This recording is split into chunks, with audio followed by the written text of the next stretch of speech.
Dear students and dear friends, एक बार फिर स्वागत है अपने चैनल पॉलिटिकल साइंस SBM में। मैं विकास। प्यारे साथियों, आज हम लोग BA third year political science या BA फिफ्थ सेमेस्टर कहें आप, पॉलिटिकल साइंस या राजनीति विज्ञान के जो स्टूडेंट हैं उनका एक पेपर है पोल 302 public administration, theory of public administration. उससे संबंधित हम बेहद महत्वपूर्ण प्रश्नों को सॉल्व करने वाले हैं, जो कि आपकी परीक्षा की दृष्टि से बेहद महत्वपूर्ण है। तो आइए इसको हम लोग सॉल्व करते हैं। आगे बढ़ने से पहले वही आपसे पुराना रिक्वेस्ट है कि प्लीज़ आप चैनल को ज्वाइन कीजिए। अगर आप पहली बार विजिटर हैं तो भी आप चैनल को ज्वाइन कीजिए, और प्रीवियस ईयर क्वेश्चन पेपर आप देखना चाहें या आप अपने विषय से संबंधित इंपॉर्टेंट क्वेश्चन देखना चाहें तो आप चैनल पर ऑलरेडी अपलोडेड है, चाहे तो आप विजिट करके देख सकते हैं। तो आइए पहला क्वेश्चन देखते हैं। थ्योरी ऑफ पब्लिक एडमिनिस्ट्रेशन या पोल 302, जो कि BA फिफ्थ सेमेस्टर या थर्ड ईयर के स्टूडेंट्स जो हैं पॉलिटिकल साइंस के, उनके लिए बेहद महत्वपूर्ण है। तो पहला क्वेश्चन है, प्रशासन शब्द का मतलब है, यानी प्रशासन जो शब्द है उसका क्या अर्थ है? प्रबंध, आदेश देना, नीति निर्माण करना या नीति लागू करना। तो प्रशासन शब्द का मतलब है प्रबंध करना, मैनेजमेंट। दूसरा प्रश्न है, विस्तृत रूप में यदि परिभाषा दी जाए तो लोक प्रशासन का अर्थ क्या है? व्यवस्थापक सभा शाखा का प्रशासन या कार्यपालिका शाखा का प्रशासन या न्यायिक शाखा का प्रशासन या सरकारी कारोबार का वास्तविक प्रबंध करना। तो विस्तृत रूप में अगर हम लोग प्रशासन की परिभाषा दें तो उसका सीधा सीधा यही अर्थ होता है कि सरकारी कारोबार का वास्तविक प्रबंध करना। तो ऑप्शन डी राइट आंसर होगा। तीसरा प्रश्न देखिए कि लूथर गुलिक के अनुसार लोक प्रशासन केवल इस शाखा से संबंधित है, यानी लूथर गुलिक कहता है कि लोक प्रशासन किस शाखा से संबंधित है। तो लूथर गुलिक के अनुसार जो लोक प्रशासन केवल उसके कार्यपालिका शाखा से संबंधित है। अगला प्रश्न है कि प्रशासन का अब इतना विस्तृत क्षेत्र है कि प्रशासन का अब करीबन जीवन के दर्शन के करीब आ जाता है। तो इस किसका कथन है ये? तो ये कथन है आपका डिमॉक का। क्वेश्चन नंबर 5 है, introduction to the study of public administration का लेखक कौन है? बेहद महत्वपूर्ण। तो इस पुस्तक के लेखक हैं आपके LD White, introduction to the study of public administration. बेहद महत्वपूर्ण प्रश्न है, आपको हमेशा इसको याद रखना चाहिए, ये कॉमन सा प्रश्न है। क्वेश्चन नंबर 6 है, लोक प्रशासन विषय का संस्थापक किसे माना जाता है?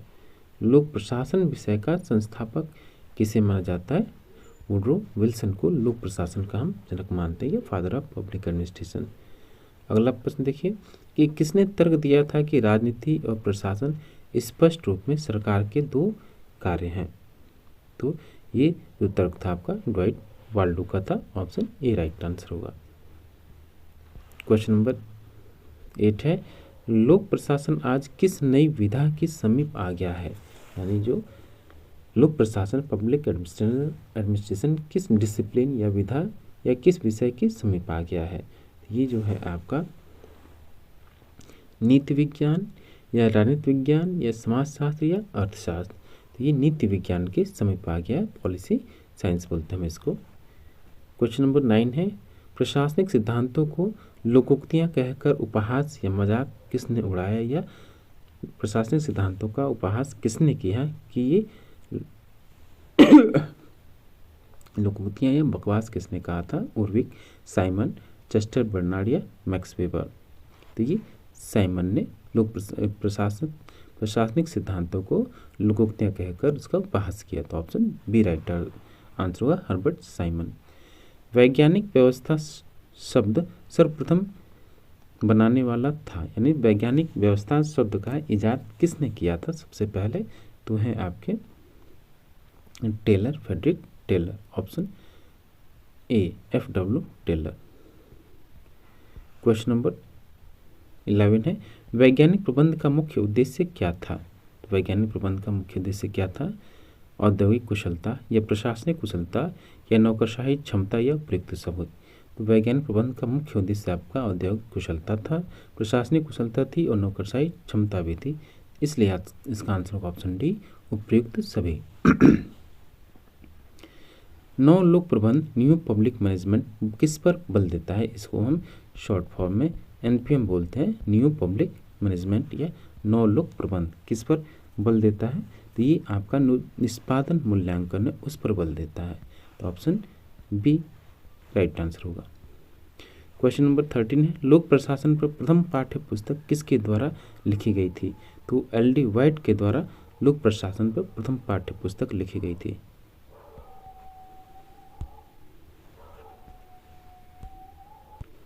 अगला प्रश्न देखिए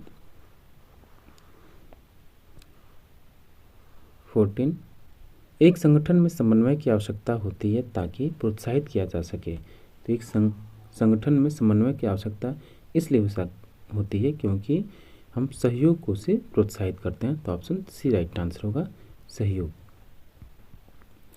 क्वेश्चन नंबर 15, कोई भी शासन बिना प्रशासन के जीवित नहीं रह सकता क्योंकि कोई भी शासन बिना प्रशासन के जीवित नहीं रह सकता, किसने कहा? तो ये कथन जो है आपका एप्पल बी का है, ऑप्शन सी राइट आंसर होगा।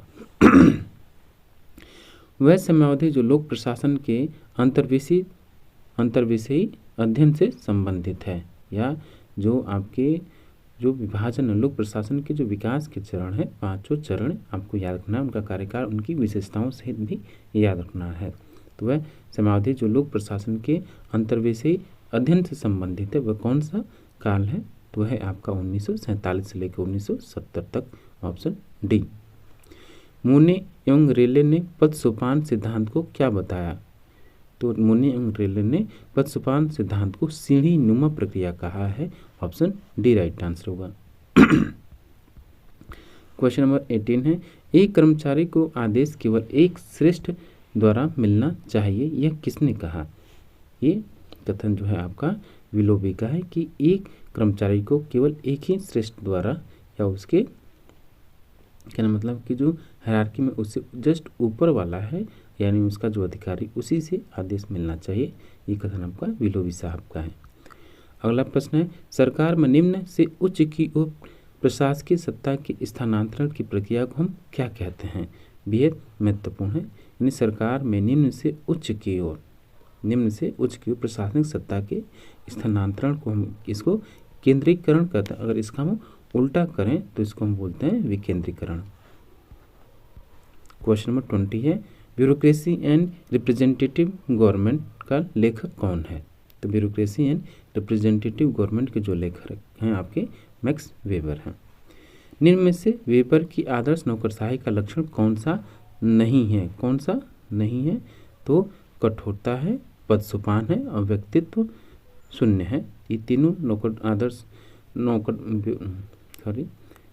वेबर की आदर्श नौकरशाही की विशेषता है, लेकिन मानवतावाद नहीं है। तो ऑप्शन ए राइट आंसर होगा। नीति एवं प्रशासन जुड़वा बच्चों की तरह राजनीति के अभिन्न अंग है, किसने कहा? तो नीति एवं प्रशासन जुड़वा बच्चों की तरह राजनीति के अभिन्न अंग है। ये कथन आपका पीटर ऑटगार्ड का है। तो ऑप्शन डी राइट आंसर होगा। क्वेश्चन नंबर 23 है, लाल बहादुर शास्त्री राष्ट्रीय प्रशासनिक अकादमी स्थित कहाँ है? तो ये आपका मसूरी में स्थित है। इससे पहले आपका ये नई दिल्ली में स्थित था, लेकिन वर्तमान में ये मसूरी में स्थित है। इसी को आप इस लवासना बोलते हैं। निम्न में से कौन व्यवहारवादी विचारक है?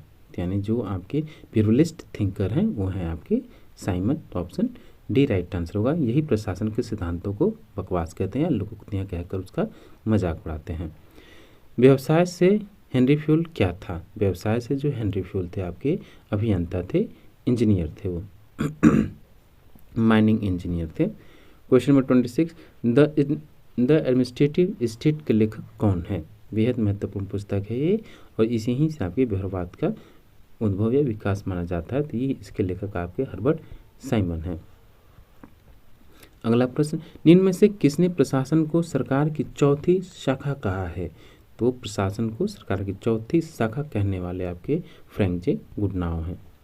लोक प्रशासन का पहला चरण कब से कब तक माना जाता है? यानी लोक प्रशासन का जो पहला चरण है इसके उद्भव से लेकर 1926 तक, यानी 1887 से लेकर 1926 तक इसका पहला चरण है। पोस्ट कॉर्प का दृष्टिकोण का जनक कौन है? यानी जो आपका पोस्ट कॉर्प है इसका जनक कौन है? तो इसके जनक आपके लूथर गुलिक हैं। इसका फुल फॉर्म याद होना चाहिए। कौन दिया? तो लूथर गुलिक ने दिया। और प्रत्येक शब्द अक्षर का क्या अर्थ है? क्वेश्चन नंबर 30 है, नौ लोक प्रशासन की प्रथम पाठ्य पुस्तक किसने लिखी थी? तो न्यू पब्लिक एडमिनिस्ट्रेशन की प्रथम पाठ्य पुस्तक फ्रैंक मैरिन के द्वारा लिखा गया। लोक प्रशासन की प्रथम पाठ्य पुस्तक किसने लिखी थी? तो लोक प्रशासन की प्रथम पाठ्य पुस्तक एल.डी. वाइट के द्वारा लिखी गई। प्रशासनिक सिद्धांतों को चुनौती का युग किस में दी गई, किस चरण में दी गई? लोक प्रशासन के सिद्धांतों को चुनौती का युग कौन सा उसका कौन सा कार्यकाल है? तो है आपका चतुर्थ 1947 से लेकर 70 तक। चतुर्थ चरण में किसका नाम उल्लेखनीय है? तो किसका नाम उल्लेखनीय चतुर्थ चरण में? तो ये आपके हर्बर्ट साइमन और रॉबर्ट डाल का। क्वेश्चन नंबर 34 है, लोक प्रशासन के किस युग को सुनहरा युग कहते हैं?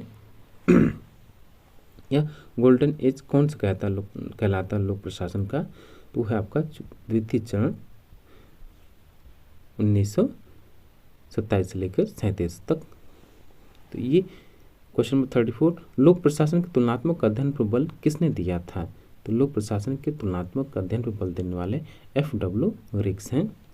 पारिस्थितिकी उपागम के जनक भी यही हैं।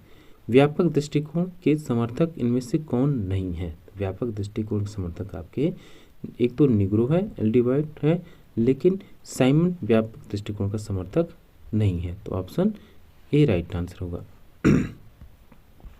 क्वेश्चन नंबर 36 है, लोक प्रशासन अभिप्राय उन क्रियाओं से है जो केंद्र और राज्य की कार्यपालिका शाखा द्वारा प्रतिपादित किया जाता है। यह परिभाषा किसकी है? तो ये परिभाषा आपकी हर्बर्ट साइमन की है। नेक्स्ट है, लोक प्रशासन के किस चरण को संकट काल या पहचान के संकट काल के नाम से भी जाना जाता है? तो वो कौन सा चरण है? तो है आपका चौथा चरण। एडमिनिस्ट्रेशन शब्द किस धातु से मिलकर बना है? तो किस धातु से मिलकर बना है, यानी एडमिनिस्ट्रेशन शब्द ये होता है कि किस शब्द से, एडमिनिस्ट्रेट शब्द से बना है और ये किस भाषा से उत्पत्ति है इस शब्द की? तो लैटिन भाषा से उसकी उत्पत्ति है। तो ऑप्शन सी राइट आंसर होगा। अगला प्रश्न देखिए, लोक प्रशासन से संबंधित नहीं है। तो लोक प्रशासन क्या संबंधित नहीं है? कि यह प्रशासन का एक आयाम है, संबंधित है, सही है। ये सार्वभौमिक क्रिया है, ये भी सही है।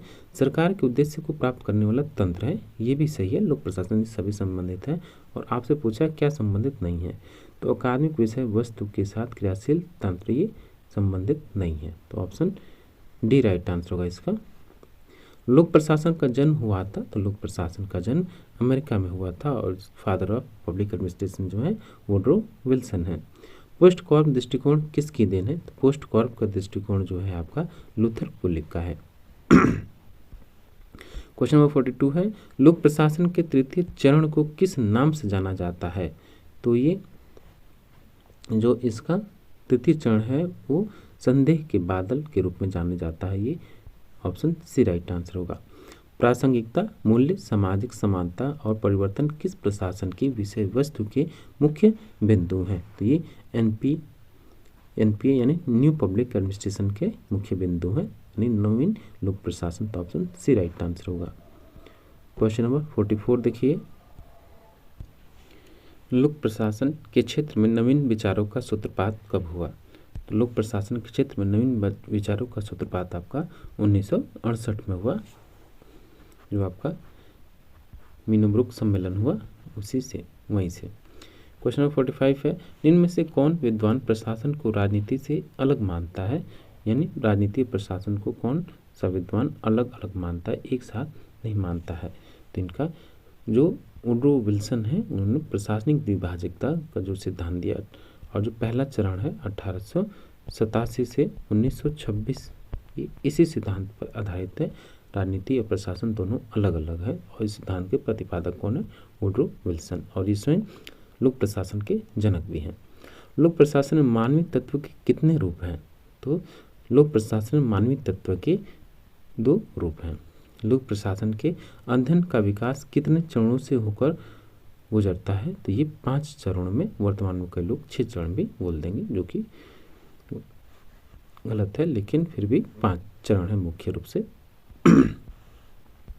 क्वेश्चन नंबर 48 है, लोक प्रशासन को कला मानने वाले प्रमुख विद्वान हैं कौन? तो लोक प्रशासन को कला मानने वाले जो प्रमुख विद्वान हैं वो है ग्लैडन और फाइनर महोदय। ऑप्शन ए राइट आंसर होगा। लोक प्रशासन का प्रमुख मापदंड क्या है? तो लोक प्रशासन का प्रमुख मापदंड है welfare, public welfare. Option B लोकहित सही होगा। क्वेश्चन नंबर 50 है, लोक प्रशासन एक लंबा सा अलंकार युक्त शब्द है, किसकी परिभाषा है? तो लोक प्रशासन एक लंबा सा अलंकार युक्त शब्द है, ये परिभाषा है आपकी, किसकी परिभाषा है? ये है आपके ग्लैडन का। ऑप्शन सी राइट आंसर होगा। लोक प्रशासन का तृतीय चरण कब से प्रारंभ होता है या कब से लेकर कब तक रहता है?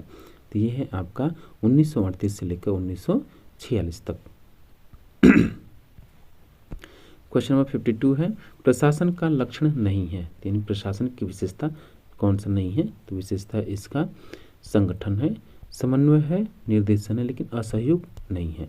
तो ऑप्शन डी इसका सी इसका राइट आंसर होगा। पोस्ट कॉर्प में एस संकेताक्षर का क्या अर्थ है? यानी पोस्ट कॉर्प में जो एस है उसका क्या अर्थ है? तो एस से जो होता है उसमें staffing. Option A right answer होगा। लोक प्रशासन का विकास सर्वप्रथम किस देश में हुआ? तो लोक प्रशासन का विकास सर्वप्रथम अमेरिका में हुआ। क्वेश्चन नंबर 55 है, द स्टडी ऑफ एडमिनिस्ट्रेशन के लेखक कौन है?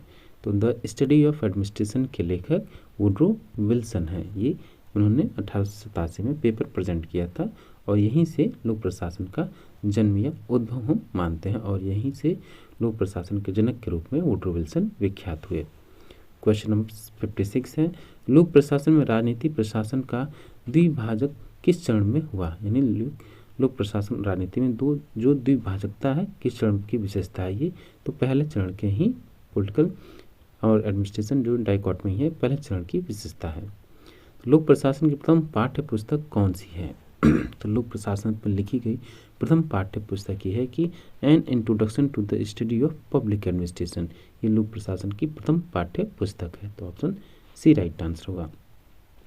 प्रशासन में सिद्धांत जैसी कोई चीज़ नहीं होती, किसने कहा? तो प्रशासन में सिद्धांत जैसी कोई चीज़ नहीं होती, ये कथन आपका हर्बर्ट साइमन का है। तो डियर स्टूडेंट्स, हम फिर से आपको बता दें, ये जो क्वेश्चंस हैं बीए जो 3rd ईयर के स्टूडेंट हैं या जो 5th सेमेस्टर के स्टूडेंट हैं पॉलिटिकल साइंस के, उनके लिए बेहद महत्वपूर्ण है। पेपर कोड है जो आपका पोल 302, उनके लिए बेहद महत्वपूर्ण है। आप इसको अच्छे से सॉल्व कीजिए, कहीं अगर आपको लगे नोट करें तो नोट भी कर लीजिए। और इसका जो PDF है टेलीग्राम चैनल पे अवेलेबल है, आप चाहें तो विजिट करके टेलीग्राम चैनल पे आप इसे PDF भी डाउनलोड कर सकते हैं। इसका जो PDF लिंक है हम लोग इसके डिस्क्रिप्शन बॉक्स में अपलोड कर देंगे, तो आप वहाँ से भी उसको डाउनलोड कर सकते हैं। प्लीज़ आप चैनल को ज़रूर से ज़रूर सब्सक्राइब कीजिए।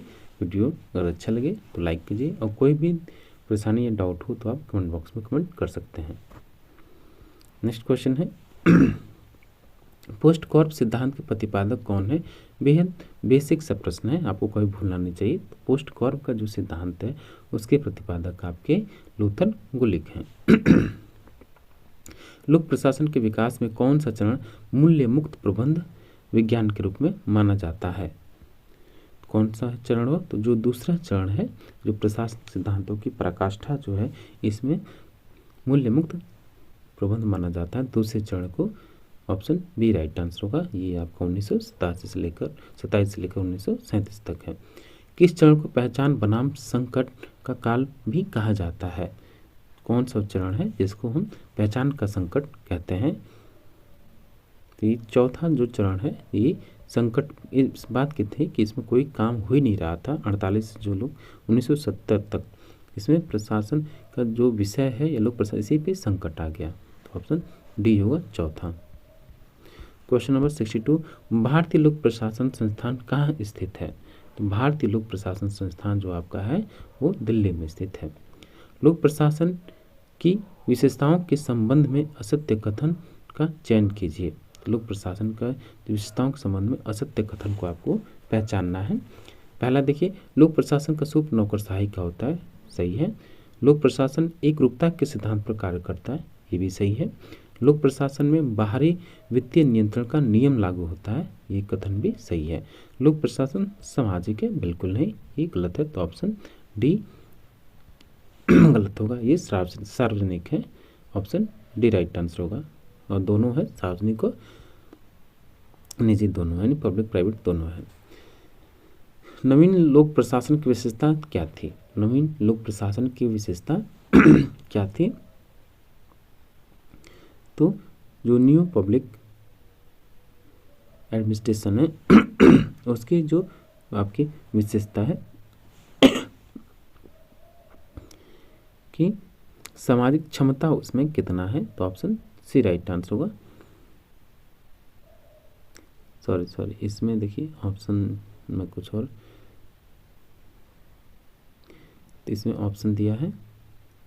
तो नवीन लोक प्रशासन की जो एक तो उसकी विशेषता क्या है, मूल्य भी है उसमें, सामाजिक क्षमता भी है, परिवर्तन भी है, राजनीतिक प्रशासन द्विभाषिकता पर ये बल नहीं देता है। तो जो आपका ऑप्शन डी है वो सही आंसर होगा। 1 2 3 4।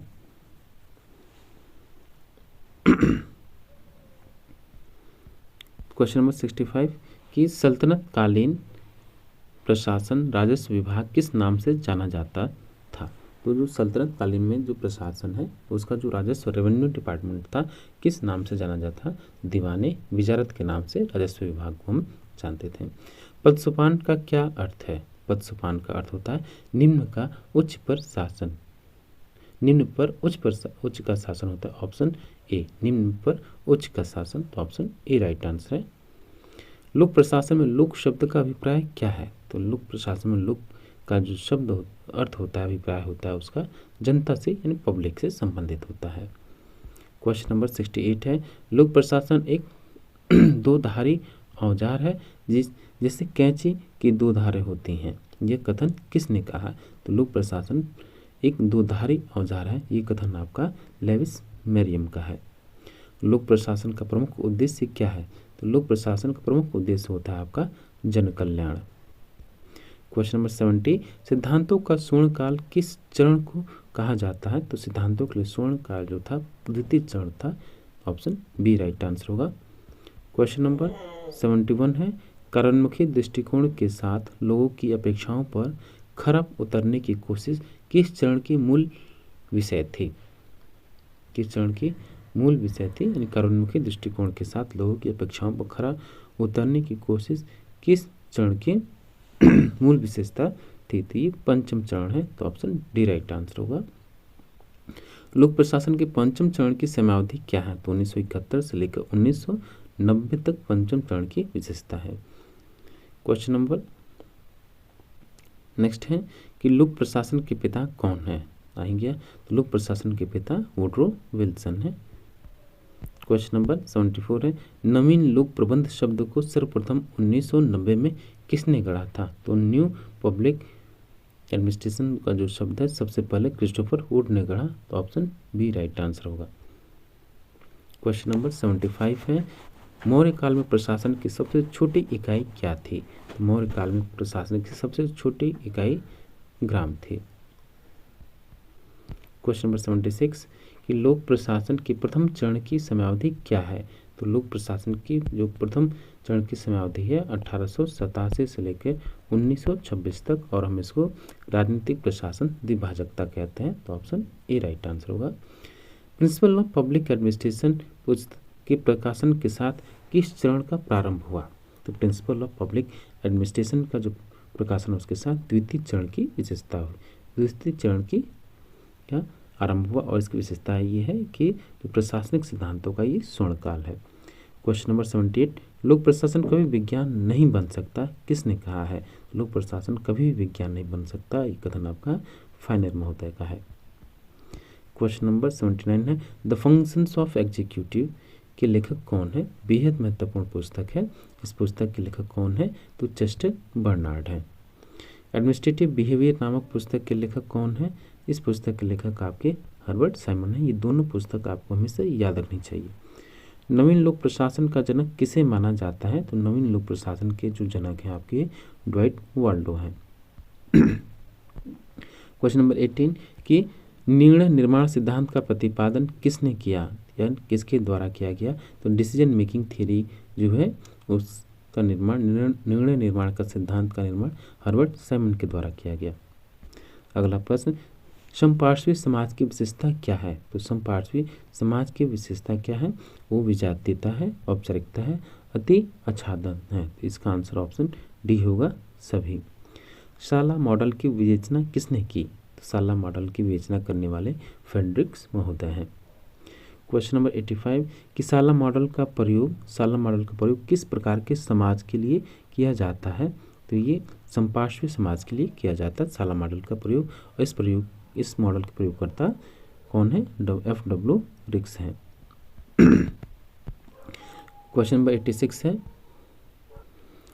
अगला प्रश्न देखिए, वैज्ञानिक प्रबंध का जन्मदाता किसे माना जाता है? यानी वैज्ञानिक प्रबंध के जो जनक हैं कौन है? तो टेलर महोदय हैं, F.W. टेलर यानी Frederick Taylor. The principle of scientific management के लेखक कौन है? The principle of scientific management के लेखक कौन है? तो F.W. टेलर है। क्वेश्चन नंबर नेक्स्ट है कि हनी प्रतिवेदन किस वर्ष से संबंधित है? हनी रिपोर्ट जो आई किस वर्ष में आई? 1967 में आई। प्रथम मीनोब्रुक सम्मेलन कब हुआ? तो प्रथम मीनोब्रुक सम्मेलन 1968 में हुआ। Public administration in A time of turbulence किसकी रचना है? ये पुस्तक भी बेहद महत्वपूर्ण है। ये पुस्तक आपकी ड्वाइट वाल्डो की है। क्वेश्चन नंबर 91 है, विकास प्रशासन शब्द का सबसे पहले प्रयोग किसके द्वारा किया गया? तो विकास प्रशासन का जो शब्द है इसका सबसे पहले प्रयोगकर्ता आपके युगल गोस्वामी हैं, जो कि एक भारतीय हैं। क्वेश्चन नंबर 92, विकास प्रशासन शब्द का प्रथम बार प्रयोग किसने किया? तो विकास प्रशासन शब्द का प्रथम बार प्रयोग वही देखिए, क्वेश्चन रिपीट हो गया, ए युगल गोस्वामी। विकास प्रशासन शब्द का सबसे पहले प्रयोग किसके द्वारा किया गया? रिपीट हो गया। क्वेश्चन नंबर 93 है कि विकास प्रशासन का जनक किसे कहा जाता है? तो विकास प्रशासन की जो जनक है कौन है? जॉर्ज ग्रांट है, जॉर्ज ग्रांट। तो ऑप्शन सी राइट आंसर होगा कि विकास प्रशासन के जनक कौन है? तो जॉर्ज ग्रांट है। ऑप्शन सी राइट आंसर होगा। और लास्ट क्वेश्चन है, विकास प्रशासन की विस्तृत व्याख्या किसने की? तो विकास प्रशासन की विस्तृत व्याख्या करने वाले आपके फ्रेडरिक्स महोदय हैं। तो ऑप्शन डी राइट आंसर होगा। तो डियर स्टूडेंट, ये था आपका जो students BA fifth semester political science के स्टूडेंट हैं उनके लिए पब्लिक एडमिनिस्ट्रेशन का ये बेहद महत्वपूर्ण प्रश्नों की श्रृंखला, इस सीरीज को हमने सॉल्व किया जो आपकी एग्जाम की दृष्टि से बेहद महत्वपूर्ण है। उसका पेपर कोड है पोल 302। तो आप इसको अच्छे से सॉल्व कीजिए, रिवाइज कीजिए और वीडियो अच्छा लगे तो ज़रूर लाइक कीजिए। प्लीज़ आप अपने दोस्तों में भी अधिक से अधिक शेयर कीजिए और अब तक आपने सब्सक्राइब नहीं किया है तो प्लीज़ जल्दी से जल्दी आप सब्सक्राइब कर लीजिए। Thank you for watching. मिलते हैं आपसे नेक्स्ट वीडियो में।